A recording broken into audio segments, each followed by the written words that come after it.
ஐயப்பன் கோவிலுக்கு செல்லும் பக்தர்களின் இருமுடியில் உள்ள நெய் தேங்காயின் ரகசியம் உங்களுக்கு தெரியுமா?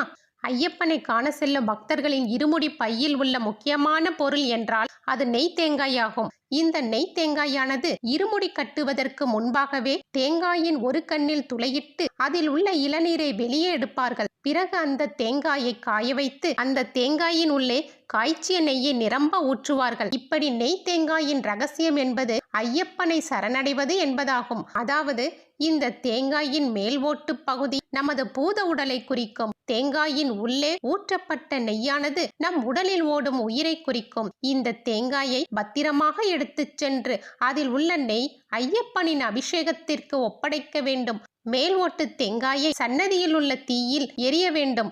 இதன் பொருள், ஐயப்பனே, என்னுடைய உயிரை உனது பாதத்தில் ஒப்படைத்து விட்டேன். எனது உடலை தீயில் சமர்ப்பித்து விட்டேன். இனி என் சுக துக்கங்களையும் என் வாழ்க்கையும் நீயே பார்த்துக்கொள் என்பதாகும்.